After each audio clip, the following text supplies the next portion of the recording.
இப்போ நம்ம வந்து கேனை க்ளீன் பண்ணோன்னா இந்த மாதிரி ஒரு சமையலுக்கு யூஸ் பண்ணுற இந்த பாத்திரம் தேய்க்கிற இது வந்து ஒரு கொம்பில் ஆணி வச்சுட்டு தண்ணி கொஞ்சம் ஒரு கிளாஸ் தண்ணி அதை ஊற்றிட்டு நீங்கள் க்ளீன் பண்ணணும். அழுக்கெல்லாம் வந்துடும், எல்லா அழுக்கும் வந்துடும், தேய்ங்க நல்லா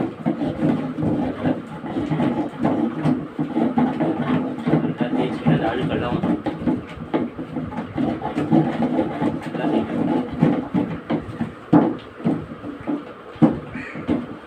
தேய்ச்சினா எவ்வளோ அழுக்கு பாரு, எவ்வளோ அழுக்கு வந்துட்டீங்களா? இந்த இடத்துல க்ளீன் பண்ணணும். இந்த இடத்துல வந்து இது 10 லிட்டர் அது வராது. என்ன பண்ணோன்னா இது ஒரு கம்பியில் துணி சுற்றிடும், கம்பியில் துணி சுற்றிட்டு இந்த மாதிரி ஈரப்பட்டி இந்த இடம்லாம் இருக்கு இல்லையா, இந்த இடத்துல வந்து இப்போ க்ளீன் பண்ணணும்.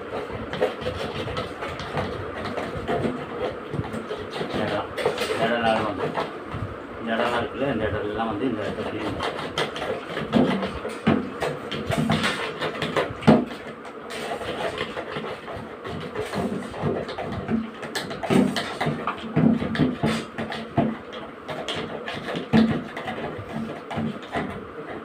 கம்பியில் க்ளீன் பண்ணிங்கன்னா நம்ம கழுவுனா இந்த மாதிரி வெள்ளையாகிடும், அழுக்கெல்லாம் க்ளீனாகிடும். இதுதான் கேன்ஸ் க்ளீன் பண்ணுற முறை. இந்த மாதிரி நீங்கள் வீட்டில் செய்து பாருங்கள், ரொம்ப யூஸ்ஃபுல்லாக இருக்கும். நன்றி, வணக்கம்.